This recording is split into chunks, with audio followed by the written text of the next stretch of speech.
এইটা আমাদের আরেকটা অনুসিদ্ধান্ত। এই জন্য আমরা আমাদের ঘোষণাপত্রে বলেছি যে মুক্তিযুদ্ধ এবং ধর্মকে আমরা বিতর্কের ঊর্ধ্বে রাখবো, এটা নিয়ে রাজনীতি করব না।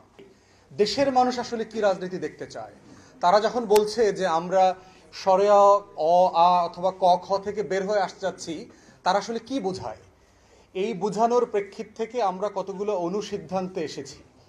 তার ভিতরে একটা হচ্ছে যে বাংলাদেশের মানুষ মুক্তিযুদ্ধ নিয়ে অনেক গর্বিত, কিন্তু মুক্তিযুদ্ধ কচলানো রাজনীতি তারা পছন্দ করে না। ঠিক একইভাবে দেখবেন যে ২৪ আমাদের ইতিহাসের অনেক গর্বের ব্যাপার, কিন্তু ২৪-এর কেনা বেচা কিন্তু মানুষ পছন্দ করে না। এই জন্য ইতিহাস আমার গর্বের, আমার পূর্বপুরুষের যত অবদান আমি স্বীকার করি, কিন্তু প্রতিদিন চাকরি খোঁজার আগে কিন্তু আমার বাবার কবরে গিয়ে আমি পূজা করে ফুল দেই না। আপনারা সবাই দেখবেন আপনাদের মৃত বাবা মার কবরে যান না। আপনার বাজার করবার আগে আপনি আপনার কবরে যান না। আপনার জীবনের সমস্যা সমাধান করবার জন্য আপনি কবরে যান না, মাজারে যান না। আপনি কাজ করেন, আপনি অসুস্থ হইলে ডাক্তারের কাছে যান, আপনি কবরে যান না। আপনার কোথাও সফর করার প্রয়োজন হইলে আপনি বাসে ওঠেন, গাড়ি খুঁজে নেন, আপনি কবরে যান না, আপনি অতীতে ফিরে যান না।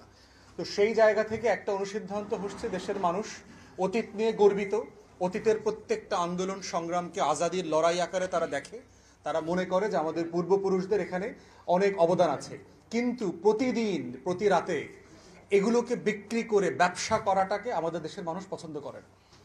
আমাদের দলের দ্বিতীয় অনুসিদ্ধান্ত, যেটা আমরা তখন গবেষণাতে আমাদের সার্ভেতে পেয়েছি, সেটা হচ্ছে ধর্ম এই দেশের মানুষের খুব গুরুত্বপূর্ণ অনুষঙ্গ। সে ধর্মীয় মূল্যবোধ, পারিবারিক মূল্যবোধ, সামাজিক মূল্যবোধকে ধারণ করে, সম্মান করে, সহনশীল থাকে, কিন্তু ধর্মের ভিত্তিতে সে প্রত্যেক দিন রাজনীতি করবে, ব্যবসা করবে, এটা আমার পছন্দ করে না।